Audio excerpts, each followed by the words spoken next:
So this one is on objection handling.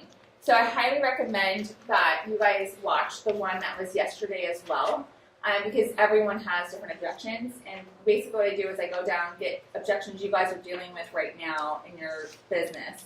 If you don't have any, that's okay. I'll make up some for you. And then I handle the objection for you so that you guys can use those moving forward. Does that make sense? Yeah.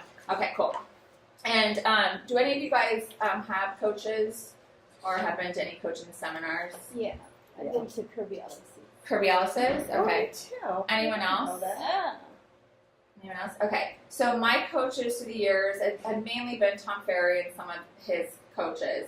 And then also Greg has been my coach, and then Joe Stump, Brian Buffini, and Mike Ferry as well. So that's sort of the realm that I subscribe to. And so you might hear, if you ever go to their seminars, it might sound like very familiar, just so you know. And so that's where they're funneling through me. Okay, start with you. What's the biggest objection that you're dealing with right now in your business? Well, why should I hire you? You know, you have 0 transactions. Okay. How did they find that out? I told them. You told them. Okay, why would you do that? I'm an honest person. Honest person. Okay. So, number one thing, and this is at listing yours instead of buyer's consultation. That one, well, I wasn't sure. It was just discussion, but it led to a possible listing. Okay. So usually when we go on listing, and we'll do another one where it's just on listings. When we go into a listing appointment, we really need to make everything about them. And what business you've done usually never ever comes up if we always make it about them. Does that make sense? And if that does come up to where it's like, well, how much business have you done? Well, our company's been in business for, and you kind of use the company in general as your team base. You know, we've been in business over 42 years, and then you can pull out your listing thing. We're number one, 15 years straight in a row. This is how much business we do. And that usually ends it right there. I've never been on one where in all these years where someone asked me personally, what have I done? People will list with who they like, and that's just the nature of the business. Does that make sense? So it shouldn't come up. So if I'm going to handle your objection now, but it shouldn't come up. I realized, so if it does come up and they know you've never done business, everyone has to have their first, so even a brain surgeon, right? However, I can tell you, yeah, exactly, right? Even a brain surgeon has to start somewhere. I can tell you, because I am just starting out, this is my first transaction, you're actually in better hands than you would be if you were using a seasoned agent. Because the way our company works, we have the best training around. I am mentored through the entire thing, so you're actually getting about 3 agents for the price of 1. You're also getting the manager. And so you're going to have the I's dotted, the T's crossed, and all negotiations are going to be assisted with the top negotiators in the industry. So you're actually in better hands than if you would work with a seasoned person. Also, because I don't have a ton of business, all my attention's on you. So, I mean, obviously, I want to do a good job. I'm just starting out, and I want to do the best possible job ever. I may bug you more than you want to be bugged. However, communication is never a bad thing in real estate. Does that sound good? Is that a good way to handle that objection? Thank you. Yeah. Does that help you guys? Yeah. Mm-hmm. Yeah. And does that make sense too? It actually makes sense. And it's true. So if you like to be honest, it is true. So let's say you had a first listing, you're like, Rob and I have a first listing, I don't know what to do. It's like, awesome, it's great, let's do this together. Okay? So cool. And if you ever need help, you can also throw our names out and say, hey, if you want to talk to our manager, you can come to her as well. And then you're just, I mean, you are so strong and heavy, packed with help, that it's so much better than a seasoned agent. The other thing that I really suggest for new people is that this is a common mental hurdle that in their brain they keep asking themselves, why would anybody hire me when there's all these experienced agents around me? And if you can't come up with a good reason inside of your own brain, you will never communicate that effectively to somebody else. So you might start by just making a list of, here's what I would bring to the real estate table. Here's the values that I bring. Here's the work I'm going to put in. and mentally just convince yourself that you are going to be a great agent for that person. And it's truly, a mental battle. This is where, Robin talks about not going into your mind without a chaperone. This is where you're getting into trouble. Yeah. Is that you aren't chaperoned and you're going and creating this huge story inside of your brain about this is what they're thinking. Mm-hmm. And here's what, if you listen to what Robin said, they aren't thinking that. They're not. Only you are. Yeah. So just get over that. So we don't want to create thoughts for someone, right? And create obstacles that don't really exist in reality, because we are our thoughts, and our thoughts are our reality, right? It's not anyone else's. And I always tell people, like, don't think you know what I'm thinking, because generally I'm not thinking at all. I try not to think as much as possible, right? So I just get in the doing.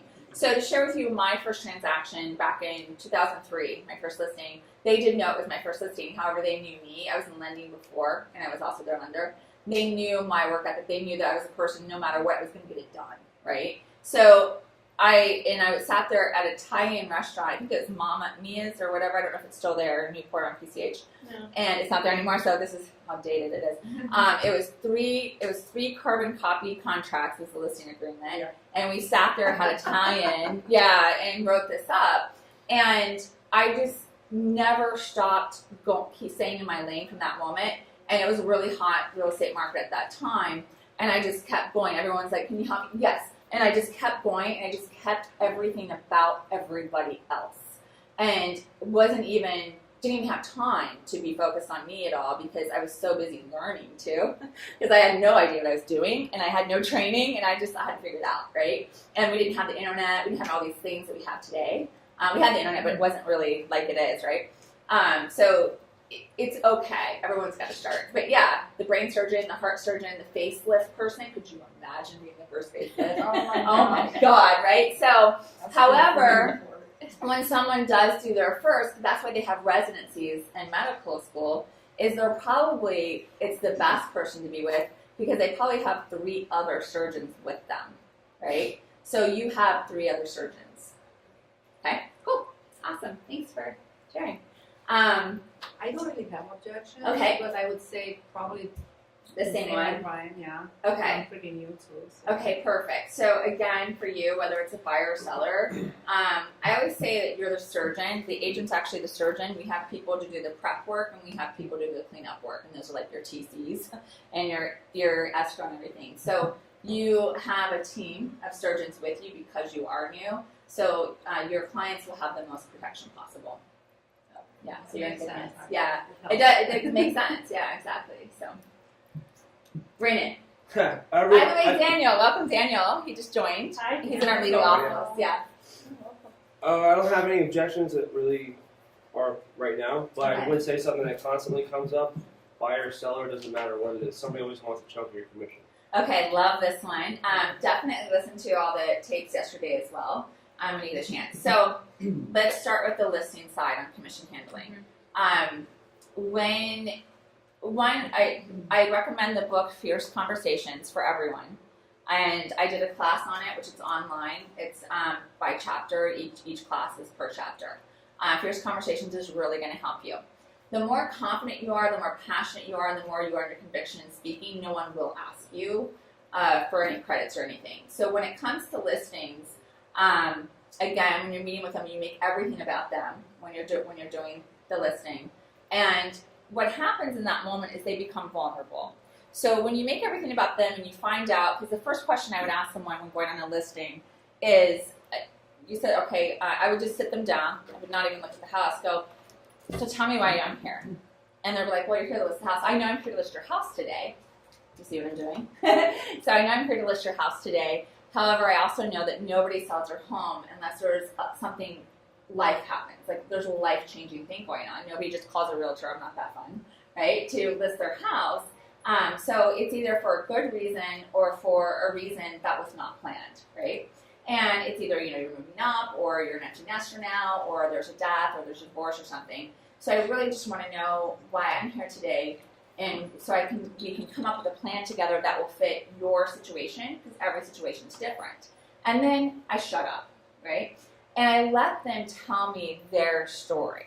their life story. Because then you're going to see this. You're going to see a physiology change in their body, and they're going to go, because you just asked them a question nobody has.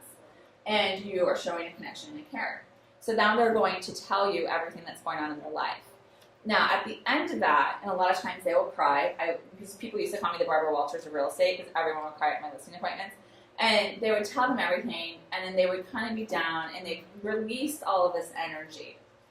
And at this point, they must list with you or kill you before you leave the door, right? Because you know too much. So when you go, okay, great, and you just kind of go through everything, at that time, commission usually never ever comes up. And if it does, when you go through the contract, here's the contract, and you ask them questions, is there anything you want to take with you that's attached? We need to disclose it. It's okay, you just need to disclose it. And you're going through everything. And if commission comes up, this is how I'd answer. Go, what's the commission? It's 6%. And they're like, okay. And then you just keep on going.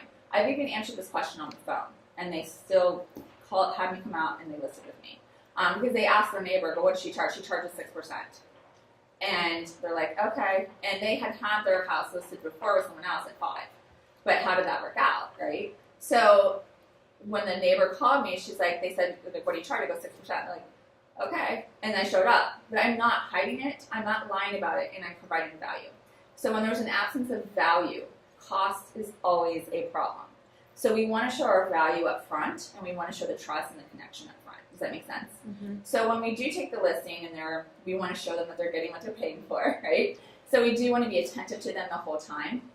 And when you're attentive to someone the whole time, they're never going to ask you for anything because you have been there. Now, there are times where maybe we didn't do a good job. Life happens to us too, and that's what people forget, that realtors are human. Know that going into this industry, that people are not going to think of you as a human being that also has a life, that has a family, all this stuff, because they're only concerned with their house, and that is it. Do not take it personal. Can we come to that agreement?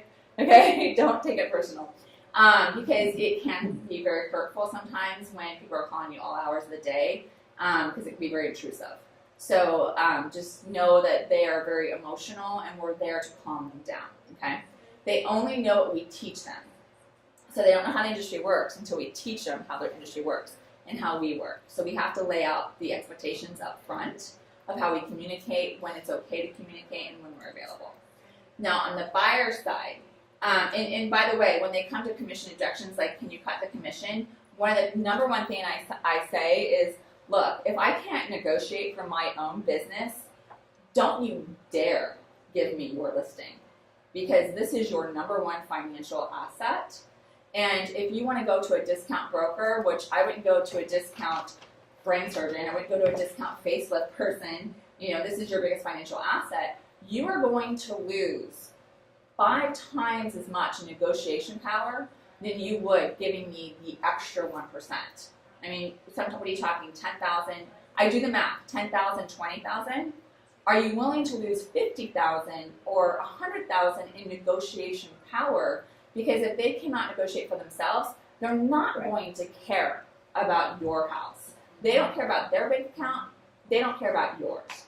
No way are they caring about your bank account. And also, you just told them you didn't value them, and they don't respect you. And do you fight for people you don't respect? Because you just showed someone disrespect in their business. So I'm a person that has a lot of self-respect. By the way, if I'm having this conversation with a seller, do you think they're going to ask me this ever again? Like, it's scary. Confrontation's scary, right? So I'm like, I have a lot of self-respect. I have value. I know what I do, and I'm good at what I do. At any time in this process, if you don't think I'm doing a good job, let me know. And then we'll talk further. But until then, this is what I charge. Is that fair? Now, is that strong? Is that a fierce conversation? Okay. So with buyers asking you for things, again, one of the other ways I handle this, it's like, there have been times, which is an exception to the rule, where we've had to keep things together, or there was something it was a short sale, and the person could not provide, a repair, and as a housewarming gift, I gave that to my client, or as a housewarming gift, I gave them a home warranty. But it is not fair for me to give anybody a credit when I have not given anybody else a credit. And that does put me in line for a lawsuit moving forward. Because one of my other clients would be like, you gave that person a discount of a half a point. I didn't get a discount of a half a point. Does that make sense? And that's not right. So how did all my other 50 clients or whatever, however that is, not get something and you did? Now I have to go back to all of them. Like that really sets me up and puts me in a bad position. And then I would have a tough conversation, again, a first conversation. Is there something I haven't provided for you that has made you think that I didn't give you the value and I didn't earn my income? Because this is how I pay my bills. I'm a contingent employee of you, just like a lawyer is in a lawsuit. Does that make sense? Now, do you think that would also bring up, like, oh my God, like I can't, you know what I mean? I did also one time on a team, I had a buyer's agent, and this one, because sometimes I just get annoyed, and I'm not a perfect person. So a man asked one of my buyer's agents, very young buyer's agent, she's 24 years old, for half the commission, and I just was like, this was me, I go, I can't believe you just asked a young lady for money. Oh, I love it. I'm like, I just can't believe you did that. Oh my God. A man just asked a young lady for money. And then the end of the conversation, right? It did not go any further. But I was actually so annoyed and so pissed off because this girl had worked her tail off. And it was like, she didn't make a lot of money anyway, you know, she didn't do a lot of transactions. And he was trying to take it from her. And she was trying to pay for her MBA, right? So knowing them personally, I became mama bear at that moment and was very upset. So it didn't work out in his favor, obviously. So hopefully, did that help with commissions? Is there anything further I can help with that? Nope. No? Did it help you a little bit with conversations moving forward? Okay, are you going to read the book? Yep. Okay. Okay, what do you got? So my main thing is I've worked with a lot of buyers, Mhm. and then I've taken them to multiple homes, and pretty much after a lot of them, they'll say, okay, I haven't found the right fit, and then I feel like I've wasted so much time and energy, and nothing comes out. And I know this is part of real estate and stuff Mhm. like that, but it's just maybe I need How are you finding the houses? Okay, so I set them up on Real Stop for one thing, Mm-hmm. and then there's times that I search the houses and I say, oh, look at these homes, you know, these are great fits for you, and they'll tell me, okay, you know, I want to see this one and this one and this one, you know. Okay. So we do that, and then I don't know, I feel like there's like a lot of wishy-washiness with a lot of the buyers, you know. Okay. How honest and strong can I be with you guys on a scale of 1 to 10? 10. 10? 10? 11. From 11? Okay. Do you guys want to be the best buyer's agent on the planet? Yes. Okay. So, and when I share my personal experiences with you guys, this is not an ego thing. This is just how I can teach from personal experience, and I've just done a lot and coached a lot. So sometimes we learn and we become masters at things because we have to, because of lack of time, right? Or you just have to get things done. So when I had moved to LA and took over an office there, I still had my business center and a couple of buyers, people had referred me. I really hadn't been working with buyers for years because I had buyer's agents. But a few were like kind of like your VIPs, right? And that person's like only wants to work with you. So, but I did not have time. I couldn't take them out because I had a job. And I'm like, okay, great, what do I do? So I'm like, okay, I'm going to, and I did this with several people. I need to find out exactly what they want so that I only have to take them out one time. And I'm going to do my job as a realtor. I'm actually, and I started to fall in love with it, and it made me a better coach. I'm actually going to do my job as a realtor, and I'm going to find the property for them and not just send them things to an MLS, right? Mm-hmm. So I asked every question under the planet to both the husband and wife, and I have a buyer's questionnaire, which Greg would be more than happy to send to you. And the thing that I do, and this is how I teach, and I highly recommend it because it'll make you so great. I go, I need you to take me on a virtual tour of the home you want to buy. So I'm going to ask you very specific questions. Do you have the time to have this conversation? Okay, so you want to get permission, right? Go, because it's going to take a little bit. Okay, great. So, the street you live on. I need to be able to go into your head right now and see what you see. What does that look like? Can you describe it for me, please? and I have them tell me in details how they imagine the street, right? Then I tell them the front yard. Tell me the face of the home. What does the garage look like? Then I open the door and I will have them walk me through the hallway. And literally every single room of this home, whether it's 1 story, 2 story, whatever this is, and then take me through the backyard. And then I even go through the backyard to the end. Where does it back up to, right? And then I ask them, what is your 5 must-haves and your 5s cannot have? Like if there are some people, have you ever had a person that cannot have a busy street? Mhm. Like they're so adamant about it, right? I mean, those people really are adamant. So I need to know their must. And then I always ask them, what are the 2 things you can live without in this home? And then I also ask them, what are the 2 things you cannot live without? And we find that out, but I also ask them separately because never assume that the husband and the wife are on the same page, okay? So you always want to make sure that they're getting their top 2s and you really pay attention to the bottom 2s, right? And then I go and I find the home. What I have notoriously always found out through this process is that where they're looking is not where that house is. Okay. So I also need to know my stuff, right? So, when I started in real estate, we didn't have GPS, and we didn't have these phones didn't exist, right? So we had a Thomas guide. So basically, I by accident had to learn everything because I got lost every second, and I'm not from California. So you just sort of have to fill your car up with gas and learn the areas. And went to all the brokered opens, looked at open houses, just really, it was my whole life. So just getting to know that and know the area. You also want to ask them about their lifestyle, okay? What is your lifestyle like? Because what realtors normally do, and I'm not insulting you or anything like that, No. it's a 99%, is they'll put them in MLS or put them in Real Scout and kind of have them tell you what they want to see. You need to hand pick them. So I would go through the MLS, I would take the time, and plus it's my time too, which was very valuable, right? And I have 1 day. I've got 1 day to find the house. So I would go through the MLS and I would look and hand pick the 5 they were going to see, knowing that those 5 matched exactly what they wanted. I would also explain to them the lifestyle that they want to have actually exists in this area, and to give me a chance to show them that area and just trust me as their trusted realtor. And it's never failed, ever. They're like, oh my God, I had no idea Mission Viejo was like this. And I was like, yeah. And then they realize they find the toll road, all these things. Normally people will tell you they want to move places because of their proximity to work. Does that make sense? So you want to make sure that you find out what their reason. Because the other thing you want to ask them, why do you want to move there? You got to ask the why. Well, because it's in between my wife's works and my work. I'm like, okay. It does not match anything you want, right? And you are going to be miserable, and you might not end up with a husband or wife at the end of this. So this might not even be a problem. So let's find out where you're going to live, because it's not a car, it's not a lease, right?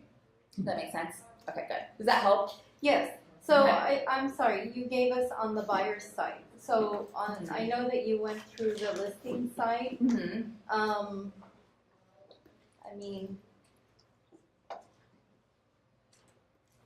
it was pretty basic of what you told him on the listing side for the first time. Mm-hmm. But in general, it's the same? Mm-hmm. Okay. Yeah. It's always the same. You always want to ask them why, all about them, probe them as much as possible. They will respect you for it, because nobody's doing that. It's just, people are not, everyone's super fast, right? And especially if you're with the millennials, like it's instant gratification, right? They just want now. It doesn't work that way in real estate. It really doesn't. And when you ask the question and you keep going deeper, you're going to show a person why Redfin's not the place to go, why Purple Bricks is not the place to go, or whatever these other assist to sell things are out there, is that we really need to have this listening and you're finding things. Now, when you hear your buyers saying something, because often, and he'll give you the buyer letter, oftentimes what we did is I would know what they'd want and what neighborhood it was in, but there would be no listings, right? So then I would go get a listing. I was like, tell you what, I know where you want to live, but there's just no listings available right now. I'm going to go get you a listing and see if we can do a one-party show. And don't you think that you're even going that extra mile? And I have a buyer letter that I would mail everyone every 3 days, and I would also have it dropped off at their house.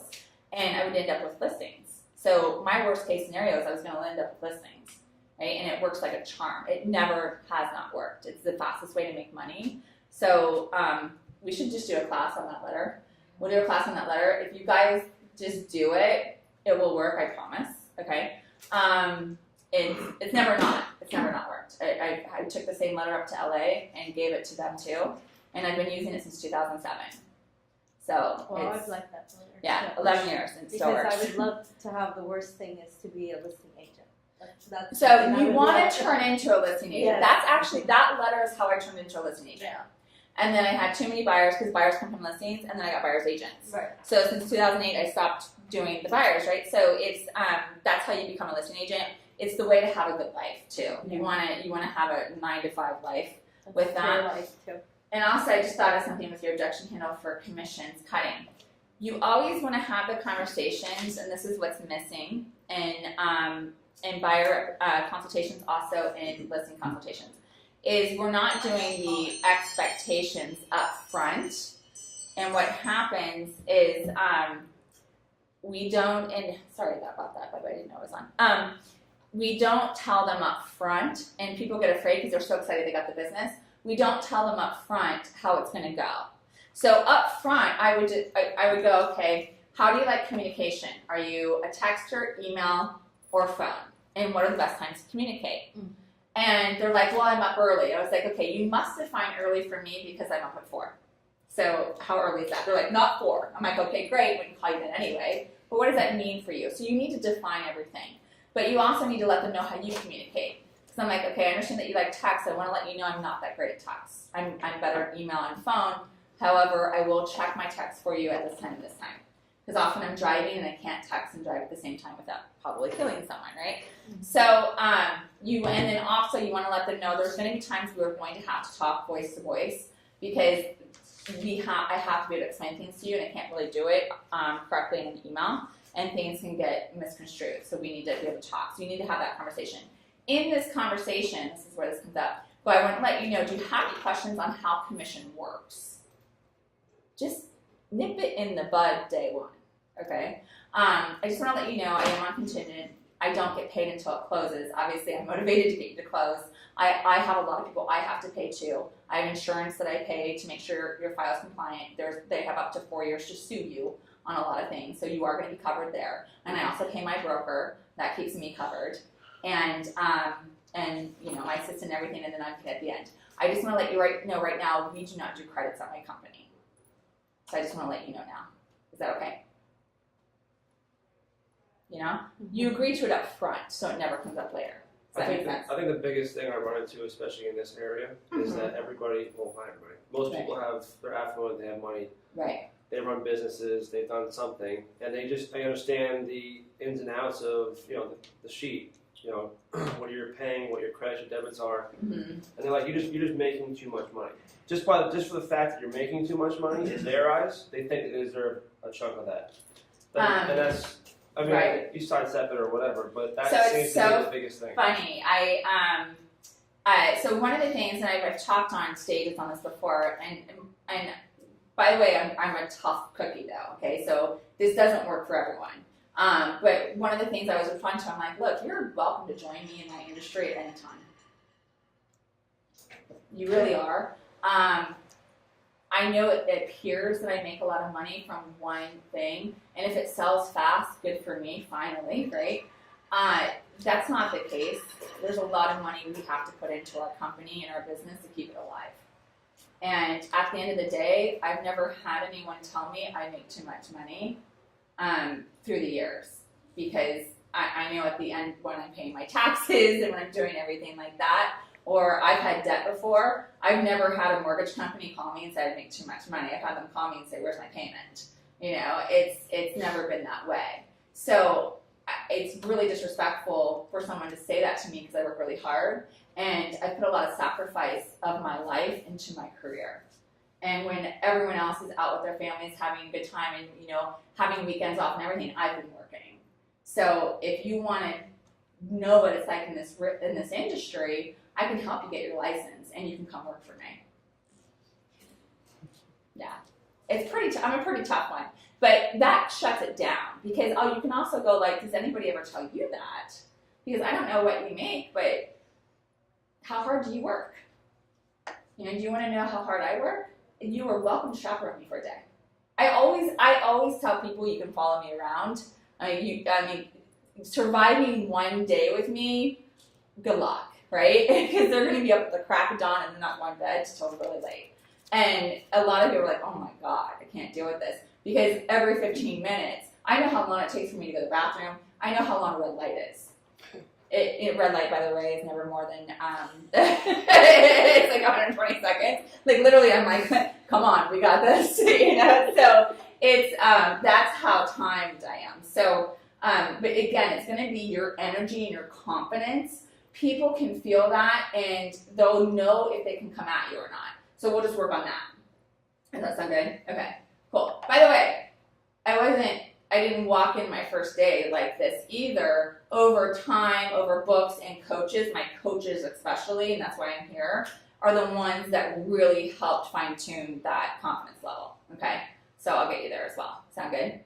Yeah. Good. Okay. Now, if you speak this way to someone, do you think that's going to be a problem moving forward with them, and that you'll get a lot more respect? They're just going to respect you more. Okay. But you'll They're gonna find take you as a some professional. people that really don't like this strong attitude sometimes, right? It does. Well, they're going to be afraid of it, so they're not. Yeah. People don't like confrontation more, Mm-hmm. so they're just going to be like, okay, you know, and they'll get over it. Yeah. They'll get over it. Yeah. Okay. So. And never worry about the ones you're going to use. Yeah. Yeah. That's right. We Yeah. what if Focus on people that ourselves- respect you. Right, you want that anyway. Right? Yeah. Yeah. Mhm. And if we create these stories in our brains, what if somebody gets offended by that? Yeah. And instead of saying, okay, 1 out of 1,000 people is going to get offended, it's okay. Yeah. And by the way, he's seen it because I've had knockout dragouts with some. I have an attorney client right now, and literally my response to them is this: you can't talk to me like that. Mhm. And because some people will think that they can do that, and they will try to beat you down, and they will try to be condescending to you. I mean, you have to understand. I always try to come to understand that they're emotional and they're going through their own things, but still go, look, I understand that you're emotional. You can't talk to me like that. I'm just going to lay it out. And how do you respond to that, right? Because when someone is being mean to you, that's not okay. It's never okay. Right. So you have to nip it in the bud, because if you don't nip it in the bud, guess what's going to happen? They're going to continue to do it. You will resent your career, and you will hate this industry, and you will hate people, right? Kind of a people business, and kind of need to like people, right? I'm not a huge fan of a lot of people, but that's okay. So, what objection? Yeah, go ahead. Before we go on though, so far, most of these objections are really mental issues. Mm-hmm. But not like in a straitjacket kind of way. Yeah. They're the stories we tell ourselves, especially when we're newer in real estate. It's like, why would somebody list with me when I haven't done any transactions? And I think a lot of newer agents also look at a commission and they think, oh my goodness, I can't believe I'm making that much money off of a single transaction. Now, as you get into real estate and you actually add up all the expenses and all the different things, you realize, oh my gosh, I'm working really hard for this money. Yeah. And you are mentally thinking, I'm not willing to give any of it up. So part of it is just, what is the mental story we tell ourselves about the size of the commission? Because if what our client says matches what we tell ourselves, we will never have a response that sounds credible. If mentally we're strong enough to know I deserve that, our response, even if it's not perfect, will be credible and believable. If that makes sense to everybody. Yeah. What about buyer-broker agreement? I'm sorry, I know. No. I mean, Kirby is gung-ho on buyer-broker I believe in agreements. buyer-broker agreements. So you Absolutely. do. Can we go have a class on that? Absolutely. Yeah. Like going into detail about Absolutely. that? Okay, that would be great. Yeah. I definitely do buyer-broker agreement. I wouldn't want to waste my time. Yeah. And Yeah. I feel like we waste a lot of time and it's Yeah. like there's no transactions this month and it's like I wasted so much energy here. Okay, it's not gone yet. You learned. So we never waste, right? We always learn from everything. Yeah. So we learn. So moving forward, we're going to do it different Yes. because you don't want to do it the same way because definition of insanity, right? So we want to do it Yeah. moving forward. We want to do it smarter. Smarter, Each exactly. time. And I'm here to help as long as it works with my schedule, because obviously I answer to a company too. I mean, I can go on listing appointments. I can do buyer presentations with you, that kind of stuff. I've done it for my agents before, as long as it works with my schedule. Okay. Just Uh-huh.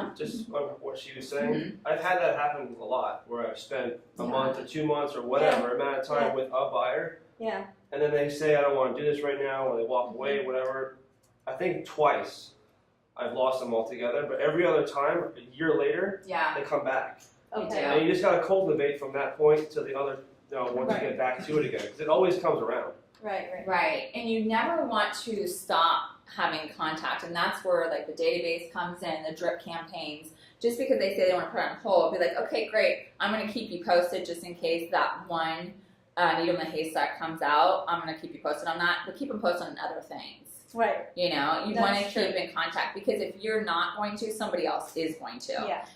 One of the things I will, and it's on, I learned this from him, from Greg. And for those of you guys, if you don't know who Greg Herter is, he's like a legend in real estate. You know, yeah. So he taught all the big, huge superstars out there and had the Neiman Marcus branding company that was, you know, uber cool and seminars and all that. So a really amazing person to learn from. And what he taught me with the buyer questionnaire, and it's a question on the buyer questionnaire, and I have them sign it as well. It's another thing that they sign. And I said, it says right on there, and that's why I say always do it up front. You're also showing them your self-respect. But if you go into an open house of a home that you like, what are you going to do? Are you going to call me and have me write an offer for you, or are you going to ask that agent to write the offer for Ask you? that agent.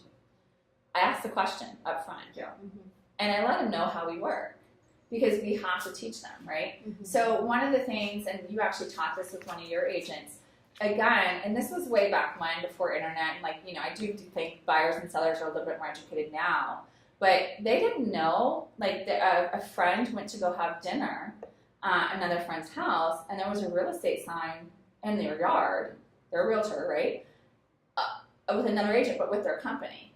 They did not know that just by calling their company that they didn't get paid. They're like, well, we called your company and they sent that person over. They had no clue. Wait, say that again? So let's say it's Prudential, right? And you have a friend that works for Prudential. You're a seller.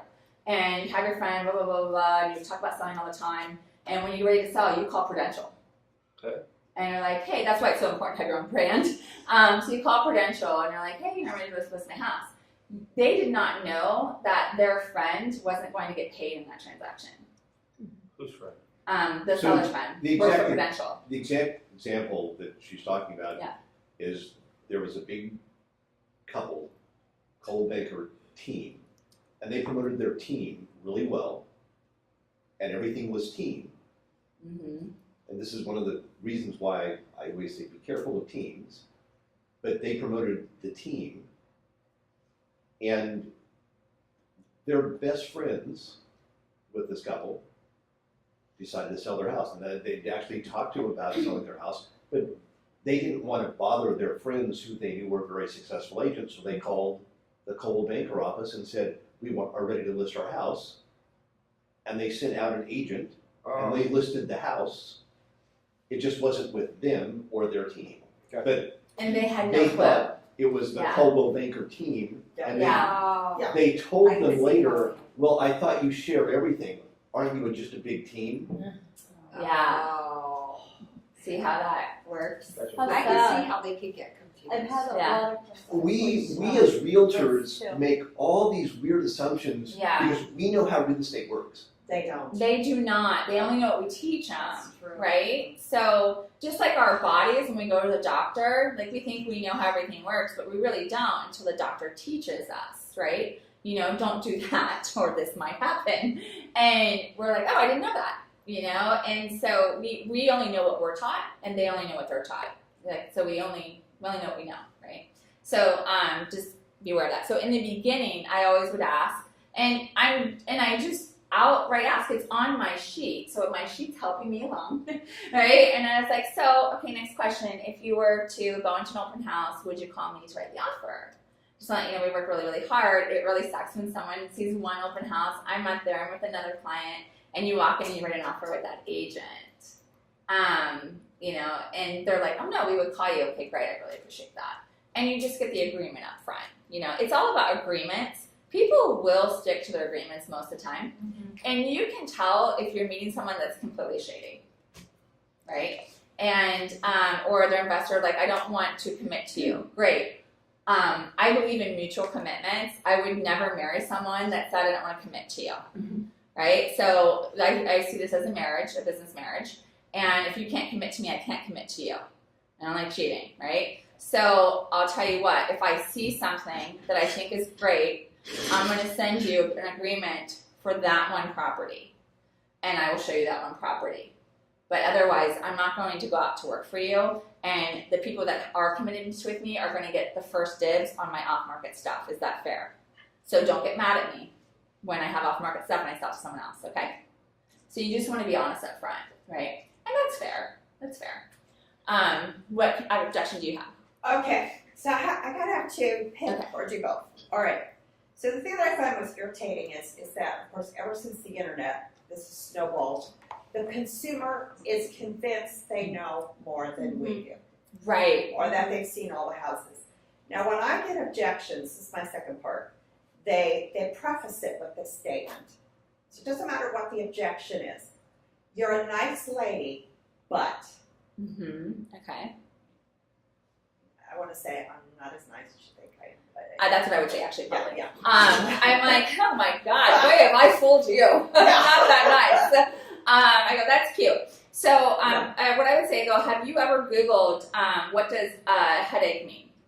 I go, because my mom, I tell her, please, God, stay off the internet. Because every day my mom has a tumor or cancer or is dying or something because she freaking Googled it, right? I can Google anything and it's cancer. I could probably Google something about real estate and it's real estate cancer or something, So the internet, I think it's adorable. I use that word a lot though, by the way, adorable.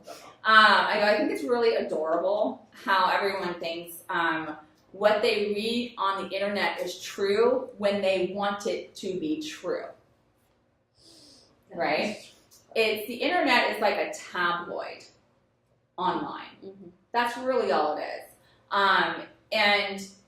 If you really want to know how real estate works and how these internet sites work, they're a business just like everyone else is a business. Zillow, whatever other sites are out there, their business is actually realtors. They resell our business to us.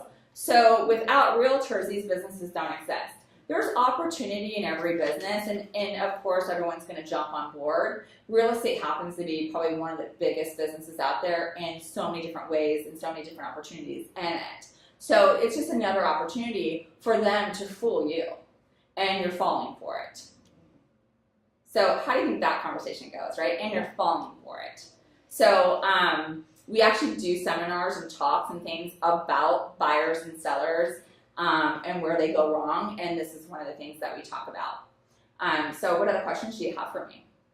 Yeah, and then I would just keep moving forward. They know all the products, they've seen all the houses, they've seen everything online, they haven't been inside of all of them, they know all the ins and outs, they know the contract, it's just, they know everything. Okay, great. Then why are we on the phone? Yeah. Why do you need me? Yeah, why do you need me then? So let's talk about this. So if you know everything, you know the contract, you know all that stuff, then I would start asking them questions. And this is when I would start asking them, go, okay, great. I'm going to show you everything that can go wrong in your transaction. Do you have your computer up that you love so much right now? And I would email them this, and remind me to get that, 88 things that could go wrong in their transaction. Go, let me tell you what you need me for. I also want to know, do you have E&O insurance? And do you know how much that costs to get for one transaction? Do you realize that your client, that anybody can come back and sue you? And they've got 4 years to do it. Do you realize California is the most litigious state in the United States? That could work with a FISBO. That works like a charm Yeah. with FISBO. Right. So I actually helped an agent get a FISBO from a broker. He wanted to sell it on his own, but he wasn't with the brokerage. And and how we did it with E&O insurance. I go, do you have E&O insurance? Because I want to make sure this is covered for our buyer. If our buyer ever has a problem, he needs to come back and sue you in 4 years. So, and that scared him to death. He goes, I did not know that. I go, you have a broker's license. How do you not know this? And he was like, okay, maybe I need your help. I'm like, okay, maybe we can sit down and talk about this. And you've got to educate them. Again, they only know, and go look. I get it. I want to come from understanding here. You only know what you know, and you don't know what you don't know. Right? So I'm here to educate you on that. And this is what I do for a living every single day, just like what you do for your living. I would never come in and be condescending and act like I know your industry, because I don't. I don't go to my doctor and tell my doctor my diagnosis, right? I don't go to my dentist and tell them how to do a filling, right? So for someone to call, and I would just have this tough conversation again, read that book, read the first conversation, for someone to call and tell me, it's very kind, I gotta tell you, it's kind of insulting, out of the hundreds of transactions I've been involved in, that you think you know as much as me, because this all comes from experience. And there's a lot of time, blood, sweat, and tears that went into this. And then, I mean, it kind of shuts them down, but you've got to, once you have these conversations, you might not make it through all of them, just so you know, and a lot of them might, and some of them might not work with you. You will gain respect, and you'll gain more respect for yourself. And moving forward, that energy will come out, and people will feel it, and they'll want to work with you. But I love when they say, oh, you're really nice. I would really come back, I'm like, holy cow, I told you. That's right. Yeah, I was like, you should see. I go, I can be. Go, I understand, I can be, but I wouldn't want to be on the other side of me. Wait till you get to know me better. Yeah, and one of the things I would tell some of my clients were, I had a friend, hired me, who had a really good friend that was in real estate, that they always did all the real estate transactions with. But I was really known in that area, and I said, hey, I always ask, why did you pick me? I always ask that question. And they were just as candid. And they said, we do not want to be on the other side of you. And they're like, if you bring this buyer, we're screwed. And I'm like, okay, that's fair. And I thought that was the hugest compliment, right? And so but you want to bring that out. Go, look, I wouldn't want to be on the other side of me in a negotiation, to be honest with you. Go, I'm nice to you because you're my client. However, I'm not going to be so nice when it comes to negotiating for you because I'm fighting for you. So you want to make sure you have that conversation, because if people think you are too nice, they may not work with you because they won't think that you'll fight for them. Mm-hmm. Just go. And so maybe that's something, if you know that, maybe that's the first conversation you have with the buyer. Go, look, I want to let you know I'm really nice to my clients. Don't let it fool you, though. Go, I'm a tough cookie when it comes to negotiations, but I don't want to bring that up right now because that might scare you. And just like have the conversation. Does that sound good? Mm-hmm. Now, what other objection do you have? That was it. That's like, the intro to the objection. You're a nice lady, but you're a nice lady, but we're going to work with our friend. You're a nice lady, but my dad will do it for 1%. Whatever. We're a friend. We're going to go. We're not ready now. We don't like whatever. It's right. Okay. Watch. Definitely watch the one from yesterday, because I go into objection handling on family and friends. Are they on Vimeo? Vimeo? Whatever. They're on Vimeo. Yeah. So watch that one. Vimeo. Yeah, watch that one from yesterday, because I go, everyone, if you want objection handling on, I'm going to hire my brother, I'm going to hire my dad, or whatever, I do that one. Yeah, okay. And I've gotten to the point where I ask buyers now Search for Robin Milonakis. that question. On Vimeo? Yeah. Okay. Excuse me. Uh-huh. I ask that question up front now with buyers because I'm older and I'm crabby and I'm running out of money. And I'll obviously tell them, well, so if you find a home you like, are you going to have me help you, or are you going to write the offer with your dad? Yeah. And I've stood there in front of dad and I've asked that question, and everybody gets really uncomfortable. Yes. And then they say, well, dad's going to help me. And I say, well, hey, that's great. Let's lock up the house and we'll talk on. It's like, we're done. We're locking up the house. We're going.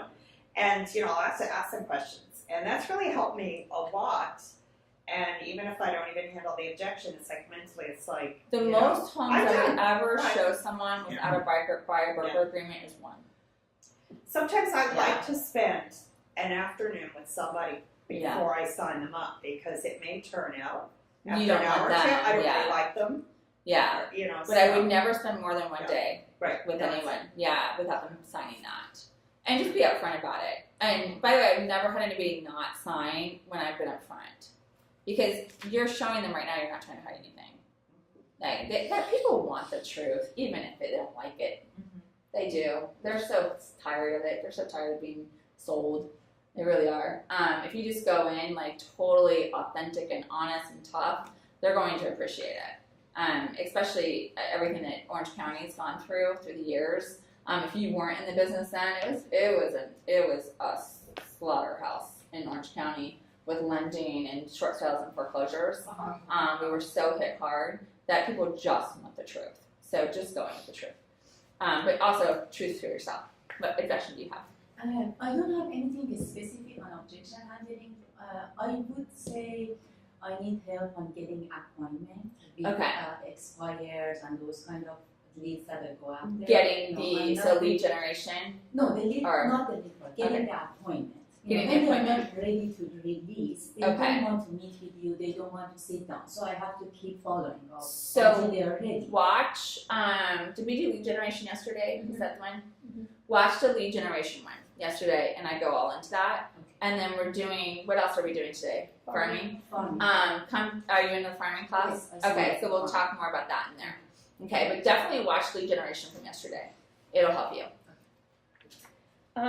Well, you've kind of gone over a couple of them. One I did have this buyer that I found in an open house, and he said, "Oh yeah, I'll give you my information, but I'm working with a few Okay. other buyers." So I sent him stuff, and I kept sending him stuff. And the first time I did meet with him, after that, he let me know that I was the only one who followed up with him. Okay. So he keeps me, I just send him stuff. But the stuff he's looking for now is more investment.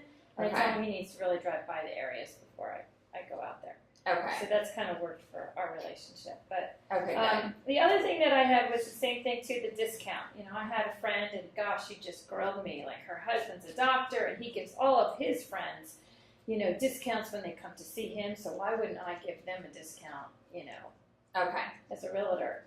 So one of the things, these are, again, you gotta read the book Fierce Conversations. This is a tough conversation, but this one's gonna be really tough. It again, works for 50% of people. I would go and be like, is there something going on you're not telling me about? Do you guys have any financial problems? Because I really want you to be able to trust me, to be able to talk to me about this. Because I'm willing to help you as much as I can. Obviously, I have bills to pay too, and this is how I make a living. I'm really happy that your husband has tons of clients that he can discount. It costs a lot to be in my industry, and it is so cutthroat. This is one of the top cutthroat areas to do business in, and we have to fight for every single one of our clients and fight for every house for them. This is there's not a lot of inventory out there. So even when we get you that house, the work that goes into that and fighting for you, I don't even know what I'm going to make yet. I have no idea what the seller is going to offer. I have no idea what house you're going to buy. I have no idea what's going to go into that. So to even have this conversation right now is a moot point. But regardless of all of that, are you okay financially? Changes the conversation. Then ego comes in play, right? So everyone works out their ego, whether we want to admit it or not. We all have an ego. One of the things that we should always work on is checking our ego at the door. This is something that one of my coaches helped me with for a really long time, because when you get really successful and you get up there and you get all these awards and everyone wants to put you on stage, your ego can get in the way, right? And so he always would help me with that. He's like, Robin, check it, because I'm already naturally sassy, right? And so you throw the ego in there, it's not good. So, but we know everyone has one.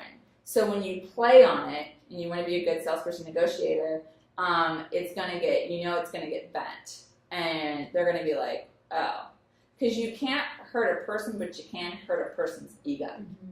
And so, going that in, and if she's, oh, my husband's a doctor, that ego's there, right? Because she's already thrown that at you. And so you want to go back with, if she's throwing her ego at you, like a tennis racket, I'm going to hit your ego because you're throwing it at me. So I would go back strong that way. Does that make sense? Yeah. How would that work with her? Well, I don't know. I mean, I did go back. I said, you're fun. That's funny because every listing I've had, everyone's offered me 6%. I've never had to negotiate this. So you're the first person that's ever brought that up to me. I just kind of left it at that. She was just, well, you could lose some deals if you're not going to be flexible. And I go, well, maybe those are not the deals I want to be in. Right. And then I would also be okay with saying the phrase I always tell you, but you know what? In the absence of value, cost is always an issue. And there's a couple ways you could ruin this, by the way. Again, it depends on how you feel that day. Sometimes if people get me in the wrong mood. So you can be like, I have a really great business coach that your husband might want to hire. Yeah. Because obviously he doesn't appreciate his own value, that he feels he needs to give it away. Right? Maybe I can help you there, and then 6% wouldn't be an issue. Yeah. Because your husband would be making money. Right? So that's how I would answer it, but that's totally my personality, right? So one of the ways you could also go in the absence of value, cost is an issue. What value do you think I'm not bringing to the table? I'd love to hear it. Yeah. And that's a tough one for someone to answer when you know you're bringing it, right? Yeah. Thank you. You're welcome. How about you, Vin? Oh, that's a lot of questions already answered. Okay, cool. So, Do you guys, is this being helpful? Is this helping you guys? Okay. Now, do you realize that you guys all have kind of the same objections? Okay, good. so recently that I have a friend that, their family has money, so she bought everything's cash. And then I know her sister's gonna buy something. Then she said, oh, we always use Redfin. Okay. But she probably being nice to me. She said, oh, we'll find some, we'll let you know. Okay. So you want to define it, because by the way, all my clients also use Redfin. But I represent them, right? Do you understand what I mean by that? And they're like, oh, I just look on Redfin. Ask them to define it. So when I say they use Redfin, that's just the search engine they use. Okay? So I'm like, oh, where are you guys? They're like, oh, I see what you sent me, but I'm also using Redfin. I didn't take it to where I was not offended. I embraced it. So this is what I said. I'm like, oh, okay, great. I heard that's one of the good ones for clients to look at. Right? It's online to everybody. And I'm like, oh, I heard that's one of the good ones. Because guess what? That is truthful. It is one of the good ones. So, I heard that's one of the good ones that's most up to date with RMLS. So, if you want to look on that, great. You can just send it to me. Sometimes I've seen ones that are not up to date on Redfin, but out of all of them, that's probably the most up to date. I can tell you Zillow. I've had people call me for a property that was like 6 years ago I sold, so that was kind of weird. I go, but I can tell you I'm going to have the most up to date. However, if you're changing your search parameters and all of that, you can always go to my website, but if you are on the Redfin, if it's just more user-friendly for you, that's totally fine. Just send it to me or text it to me, and I can go look for it for you. I just embrace it, because everyone is looking online. That's okay. It's not a bad thing. Guess what? Back in the day, they looked on Home Seekers, and they looked on Realtor.com. Were we fearful then? They looked at Homes and Land magazine. Yeah, and they were looking at the paper. It's the same thing. We just can't let it scare us, okay? So I embrace it. I'm like, oh, okay, so you use Redfin. I never, and that comes to a mindset, I never took that as they are going to work with Redfin. Right. I never took it that way. So what you want to do is have a conversation and take it a step further. Go, oh, when you said you use Redfin, what do you mean by that? Are you just looking through Redfin online, or do you call them to use their agent? And if they say we call them to use their agent, ask them why. And start having that conversation and go, look, how it works is I actually do a lot of work for you for free up front, so I'm going to request a buyer broker agreement. I don't care where you look online.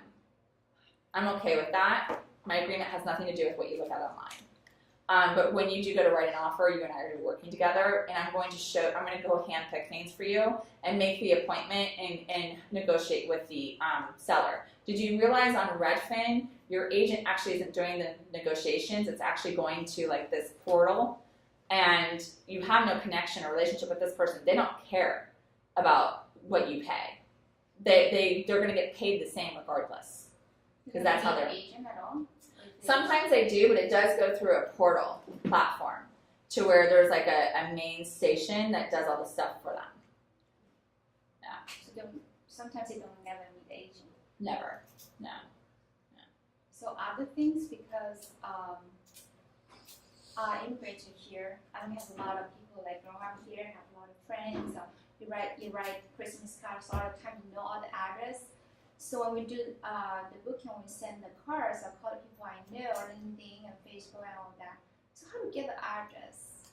How do you get addresses? The addresses, yes. Everything is so Googleable. But you can always go to Realist through the MLS. I know I can do that. I know how to do that, but I just feel like, how would I feel like if I find the address And you send them something? You're very resourceful.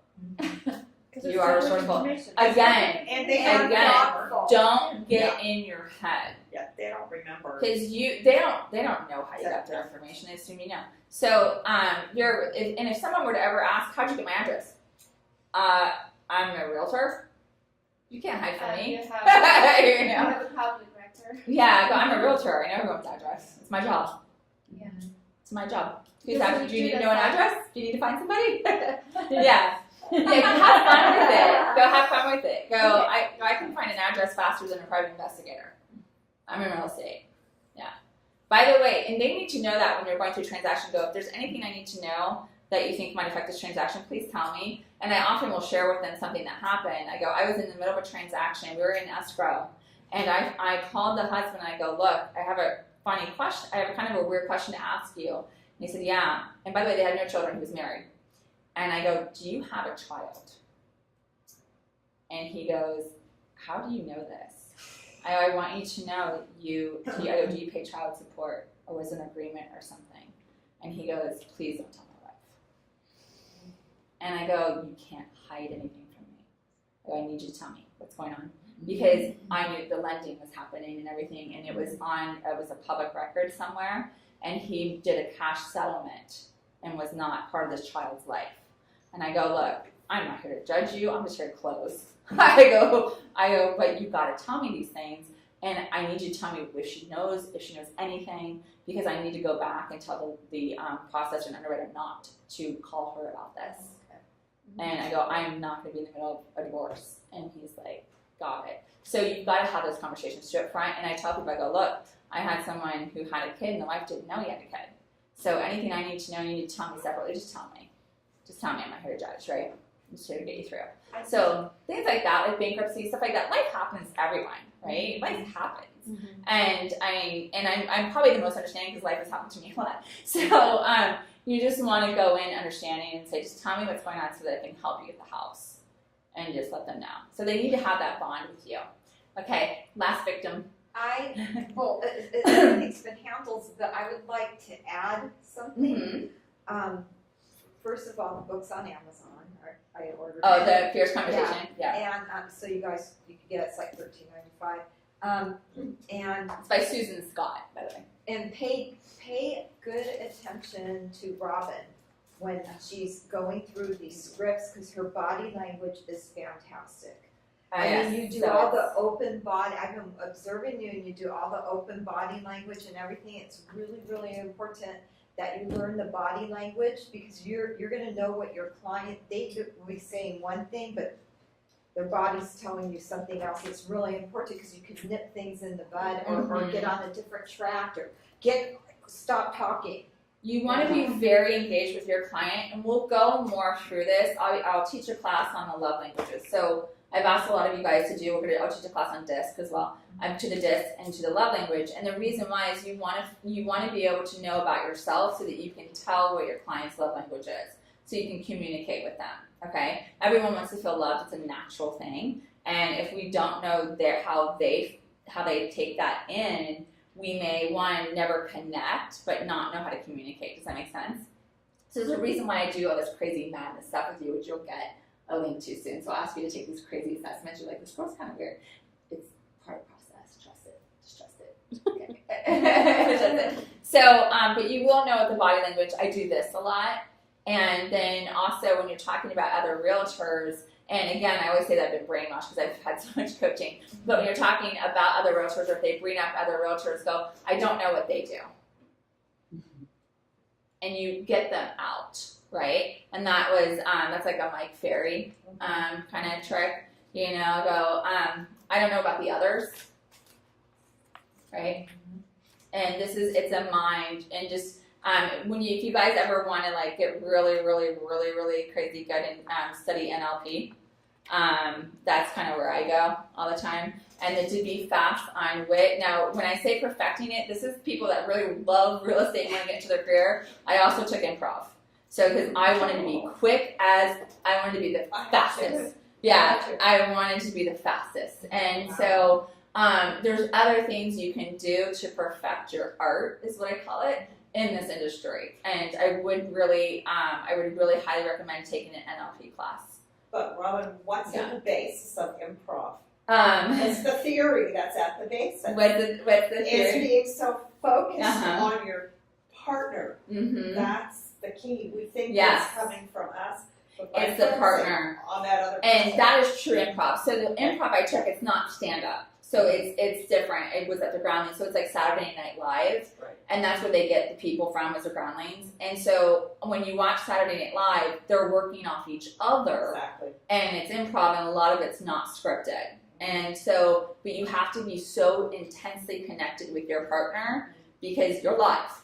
And there's nothing else you can do, and you need to be able to work off each other. So yeah, so it is. Yeah, It's that's amazing for sales. I highly recommend it. I did back in 2012.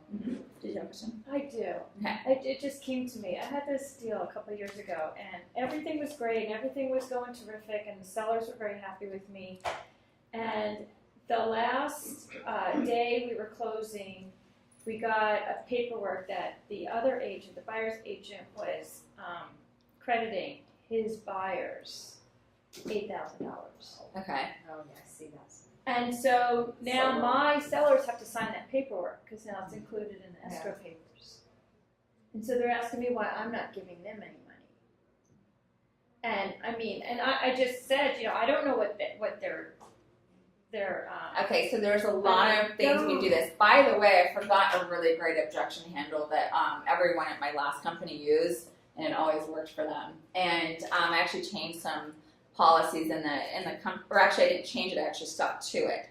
So in KW, the way their platform works and everything, like there's a cap and stuff. So they always had to come to me and get a credit approved.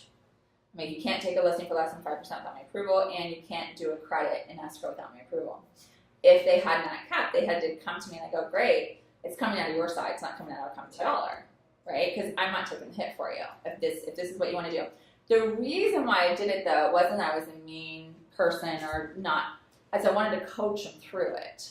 And they knew that. I go, I'm just going to coach you through it, and I'm going to save you money because I want you to keep it in your pocket. And one of the things they would start doing, because one, they wouldn't have to come to me, is they would say, go, look, I have to get approval from our CEO because this is our company policy. And she's kind of a tiger. You want to talk to her. Like, let's go together, because she's tough. And then they're like, it's okay, and so, but then sometimes I will have a conversation with them, and then I'll do my thing, and it never happens, like they don't get the credit, right? Because I'll always have your back, right? And I'll be like, okay, come, so I need you to answer a few questions so that I can approve this credit. Why do you want it? Why do you need it? Why do you think she should give up her money? Why do you think this? Why should it go? I know this person personally, I know they have a family.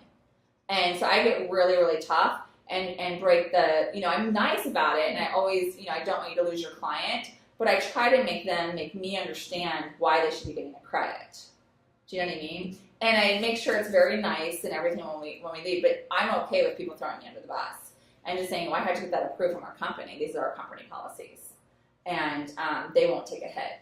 I can tell you, they 100% won't take a hit. However, so I have to take 100% of the hit, and I still have to get it approved as well. So you just want to, go, these are how companies work. And that way. So now if they come and say, why are they giving this? Go, I'm not sure. I'm not on that side of the transaction. I'm not sure what they did wrong. And sometimes people give them, sometimes people will give them a credit and they will on the side have an agreement that they won't get turned into the bureau, or they won't sue them. So they may be trying to keep out of the lawsuit. I have no idea because I'm not a party of that transaction or where the real estate agent went wrong. Yeah. But the only time I've ever seen this before is that they're trying to stay out of a lawsuit. So the buyer agent could have done something wrong. I don't know. Yeah. That's a great comeback. That's a great one. Oh, That's so a great good. comeback. Yeah.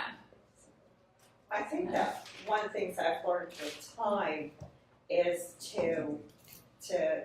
what has worked for me is to let some silence happen after they say something. Mm-hmm. To not help them feel comfortable by me filling the silence. So you will learn that in the book. Yes, if they Silence is yummy. right, if they Yeah. ask, say about cutting Yes. my commission.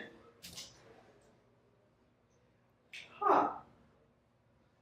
Awkward silence is a great And thing. then make them start. Now I'm sitting So- there thinking, and now they've got to scramble. Now you will also learn this. You'll learn this in that book, but you will also learn that if you ever study any NLP, that people cannot stay silent for a very long period of time. So it's a game. You got to stay silent longer, right? So you stay silent.